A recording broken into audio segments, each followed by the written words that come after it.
This is the Global Podcast Network, where executives and professionals connect, share, and inspire. Stay tuned for the conversations that drive success.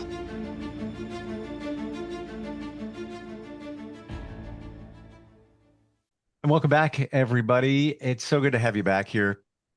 If you dream it, it will happen. And you hear that all the time. People talk about manifesting the future and things like that.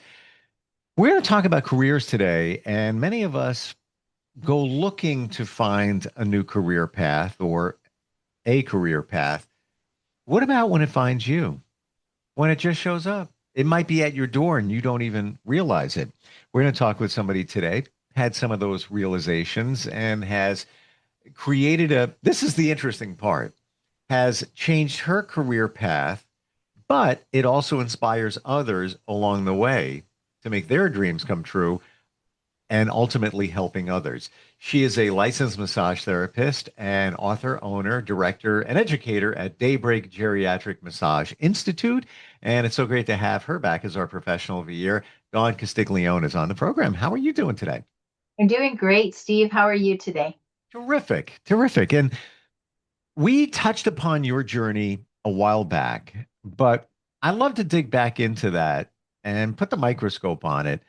Now, just to get everybody up to speed, you have an institute which was established years ago. You took this on where massage technique is taught to licensed massage therapists to really move their career forward and help those in the geriatric area. Now, you started where? And I want to go back to the beginning of your career, like the very beginning of it. What were you doing? Well, I grew up on the East Coast, so I headed out west here to California to complete my college degree. And I had no intention of going into massage, of staying in California, but things just started to find me and sort of helped me to put roots down here with the people who came into my life and the job that came into my life and the hobby that came into my life, and things turned around very quickly. And I found myself going with the flow because I was brand new in the world of, hello, you're a grown up now. What are you going to do with your life? And so that's kind of how it started. And my first career out here in California was at a police department, and the benefits were good and I enjoyed my job, and I didn't want to give it up to go back to college once I collected enough funds, and so I decided to go to night school so I would still get my degree and save that day job. So I ended up working there for 15 years. And I only left. The original goal was to raise a family, and my husband at the time said, "Hey, I've got benefits now. You can quit and let's raise a family." So I did. I quit, and a few years later, we were not married anymore, and I found myself saying, "Now what?" I gave up that career with benefits, and so I tried to find peace in the moment and just try to tell myself, okay, the universe brought to me what I needed when I first came out here, hoping it will do that again and trying not to stress out.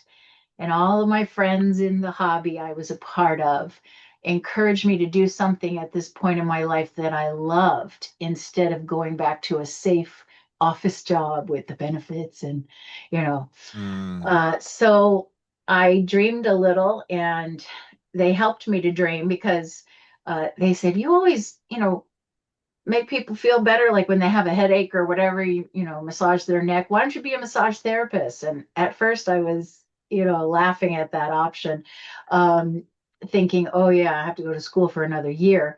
But the more I allowed that energy to come into my life through those friends who were really literally holding me up at that point in life, the more it became clear that that could be an option for me. So I did it. I went back to school, became a massage therapist, and that was a life lesson for me, because growing up, you didn't just follow what the universe had for you.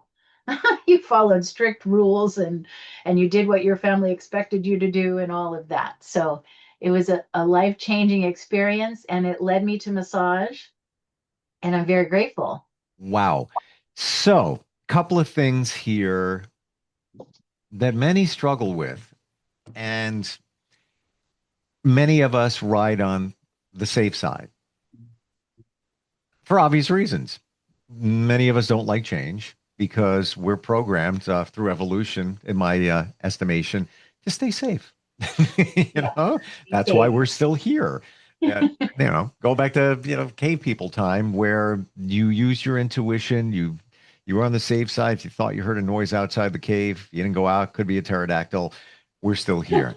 So rewinding back to your career, you took a chance where, you could have stayed in that safe mode where, benefits, it's all good, I got this, but you ended something to try something new.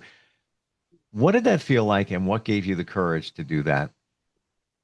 Well, sometimes it's a combination of courage and fearlessness. And some people, and it would have been me, never reach fearlessness unless they go through, the bottom of the barrel. When you reach rock bottom and you feel I have nothing else to lose, and why am I really here in this world? Then you're vulnerable enough and open enough to just say, whatever, okay, I Mm. need to follow something. And so it was half courage and just half desperation that gave me the okay to just jump into this school, because it was something I loved to do. So I did that, and I met so many wonderful people in the school. I felt a little old because all of the students were pretty young and out of high school, but I really met some gems of people, the students, the teachers, and that also took me a direction of confidence, and Mm. someone was celebrating me and who I was and where I Wow. had been. It was kind of a nice feeling. I I relate. You take me back years ago. I left a job after almost 30 years. And I started working very, very young, doing what I'm doing, like literally. Like I wanted to do this since I was 9. I got Wow. a job at a big radio station when I just turned 18. Like I got Wow. like big New York station, stayed there almost 30 years. But it was after a while, it was time to go. They were changing their vision of things and that wasn't aligning with mine. Um, so I made that decision to leave.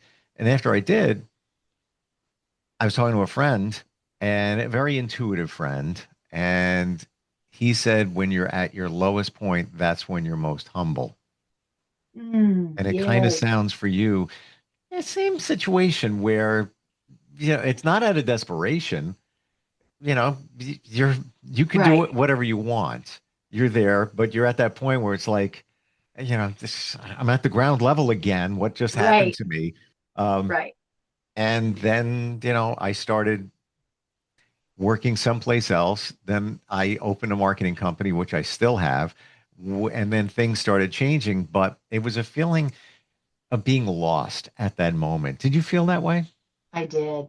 I really did. And that I started accepting too many things that came my way for a while. So you kind of have to pace yourself and find where your passions are, because once you open yourself up, because you're vulnerable and you're at the bottom there, things will come to you.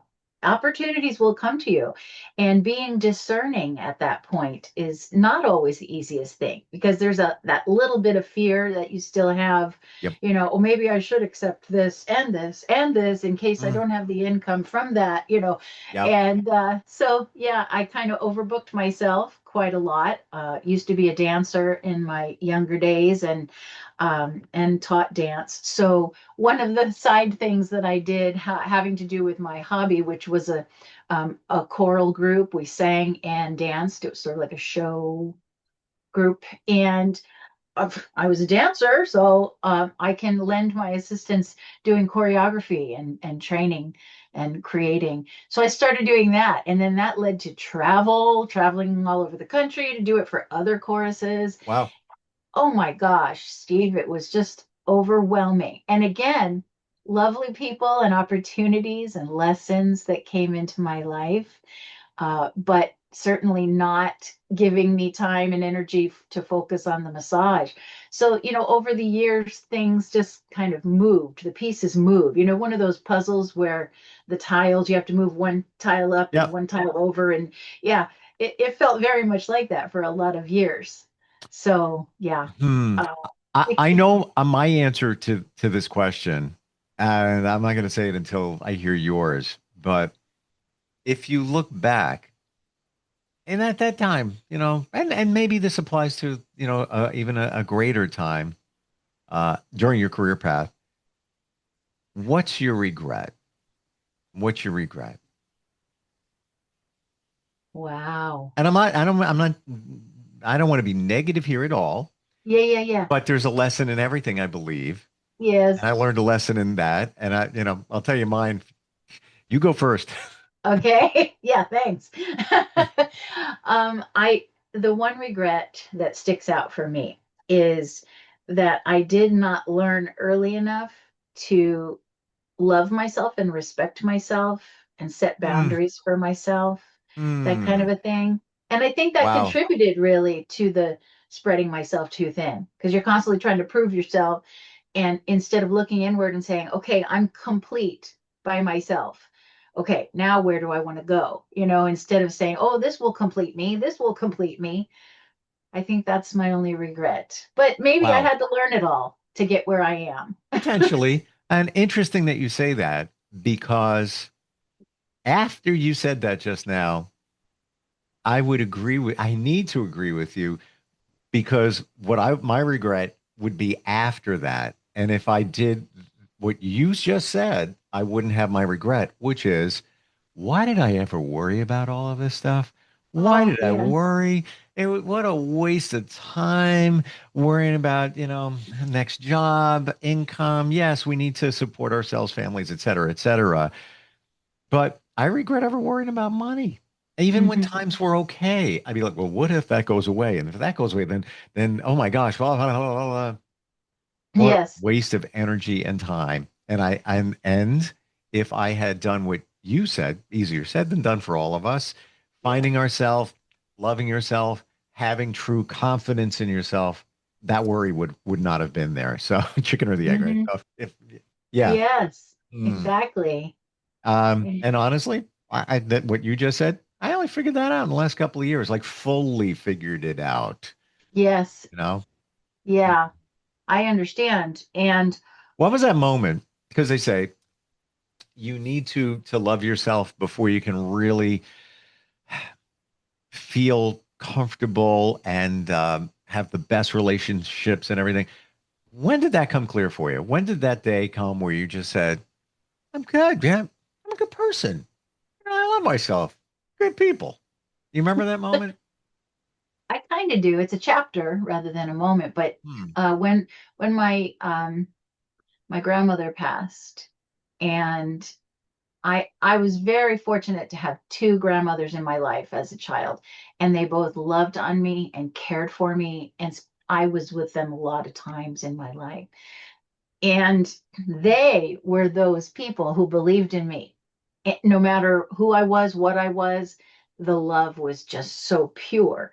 And I had to draw from that. And when they were gone, when both of them passed, um, I had to kind of crawl within and say, okay, they loved me and I I have value, and I just need to Hmm. wake up to this and stop trying to maybe prove myself Yep. so much and trying so hard to find where I belonged in life. Stop trying so hard. Just, celebrate what they saw in me. I guess that was a turning point for me. And maybe be grateful for what you have, the skills you have at the time, because many of us don't practice gratitude. We don't even think about it. We just take it for granted. Yeah, you're grateful for your family and things like that, but to run deeper in that, And I believe what you're saying, your grandmother showed you that, and it finally clicked inside you. Yes. Mm. Yeah, and I think that um, as far as grabbing the lesson in that, um, the letting go business and not trying to force things into being and just accepting who I am and being grateful. So when you said that word gratitude, it struck something in me because a feeling of gratitude is a feeling from a standpoint that I have already received something, either a blessing in my life or an ability Hmm. or the house, the car, whatever people love. Okay. And so being grateful is a whole different take on life, right? Just, having the feeling that it's already here. And that's when things start to come to you. Mm. When you get in that state of, okay, what would it feel like to already be the person I want to be? And then the universe shows up and makes you that person. I mean, it might sound a little woo woo, but you No, know, I get you. And that, well, it's many believe that if you're grateful for things, the universe says, "Oh, look at that. They love that. Let me give them more of that. Here you go. You're good with that. I got more for you." And on the flip side of that, if you ride in a negative mentality, call it a victim mentality, suffering, not minimizing anything for anybody. We all got a lot going on, but if mhm, you're always there, you can get more of that. mhm. It's like our parents used to say. My mom used to say it all the time. Be careful what you ask for. You're gonna get it. Right. You get it. Right. Right. And I guess the more modern version of that line that mom gave us is energy flows where attention And goes. goes. Yeah. Yep. Well, we've turned a corner here. Um, and I'm starting to believe it that we create our own reality. Everything around us, that's you. You created it. That's Yeah. it. You may not realize it. You may not have realized you had those thoughts, but it's all showing up for you. It might not show up right away. Mhm. Trying to think of his name. He was the man behind The Secret. And I recently heard him say, what we manifest typically shows up within 3 days.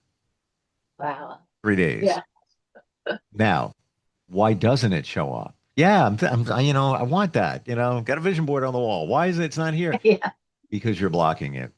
You got things Yes. going on that you don't even know. Those thoughts you have, your subconscious is hijacking you.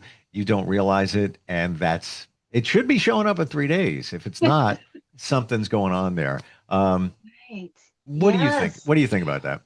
Well, I watched The Secret when it first came out, and I was moved by a lot of it, and so I got the CD and stuck it in my car. Remember CD players? Yes. So yeah, I and there was one gentleman in The Secret who said something very similar to that. He said, you hear the phrase, if it's in your life, you put it there, you Mm, brought it to you. And he said, um, a lot of folks would kind of argue with that and say, no, I didn't bring, cancer into my life or divorce or the death of a child or whatever it is, loss of a job. And he said, I'm here to be a little bit in your face and say, yes, you did. And let me tell you why. And then he talked about, um, the visualization and the feeling of fear and being without yep. and lack. And that the more we feel those feelings and concentrate our thoughts on it, our emotions will match it. And that's what we bring more of. And that kind of struck me. So, yeah, I hear Yeah. you. And it's, many times we have those dreams, or even if, people subscribe to what we're talking about, and you have a vision board, and you're practicing manifestation. You want to bring that house, that car, that person, those things to you. What do many times we do? We say, well, when is it going to show up? I'm thinking about it. I'm feeling it. When? if you do that, you're coming from a place of lack, Yeah. as opposed Yeah. to saying, it's here. It's here. Yeah. Just at my finger and the fingertips just hasn't shown up here, but it's right on the other side of that. I can that sports car. I see myself driving in it. Got the top off, wind blowing through my hair, music playing. Oh, I just waved to somebody. Hey, how's it going? You know, new car smell. Oh, yeah. And just wait. It's the universe's Yes. time, and then it's a belief that it shows up when it's supposed to. We think we Mhm. know the answer. No, we don't. No, we don't. Right. You know? Right. And that's the thing about a dream board too. It's not enough just to post all the pictures up there of your dream and then say, okay, world, bring it to me. No, there's still an element of um, you feeling that those things are a part of your life, as you said, breathe in, oh, that new car smell, Yeah. if you just put it up there and then kind of look at it every day and say, how come you're not here yet? It's over 3 days or whatever. Yeah. That can block it too. So the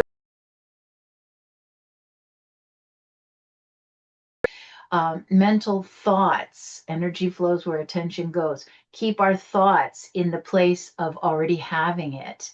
Mm, And I know that's easier said than done. I really do. I yeah. mean, it's been rough times, but another gentleman in The Secret, I think it was in The Secret, Dennis Waitley, took the space program practice to Olympic athletes, and it's called visual motor rehearsal. And they hooked the athletes up to all these sophisticated biofeedback equipment things and measured everything that was happening in their body when they were just sitting there, and they were asked to run their event only in their mind. And amazingly, all of the same muscles and controls and synapses in the brain, everything fired in the exact order and the exact intensity as if they were actually running their event in person, in real Wow. life. I gotta look So into our that. yeah, because the brain doesn't know the difference between whether it's happening in life or we're just visualizing it. And if the brain doesn't know the difference, why wouldn't we spend more of our time thinking it's here already? It doesn't know. Even the stuff that it thinks, well, we can, go even deeper here. Um, it thinks you're still a kid. Mm. It's running off of those programs from when you were a kid where you did things to protect yourself in your mind, and that's limiting you now. Um, Mhm. I gotta tell you, we started talking about this and looking at your career and your path and ultimately helping others. You run deep and it's beautiful. Had no idea. Didn't know where we were Oh, going today. Yeah. Um, we're just about out of time. So much to talk about next time we get together. And certainly, things we identified here, the gratitude, believing in yourself, and so much more universal. It worked for you as you have this wonderful institute helping massage therapists learn how to do massage on our aging population, which is so important. Tell us real briefly about that. well, our classes are offered both in person and on a Zoom connection virtual classroom. So even the Zoom classes are live and hands-on because our students are required to have a volunteer on their massage table.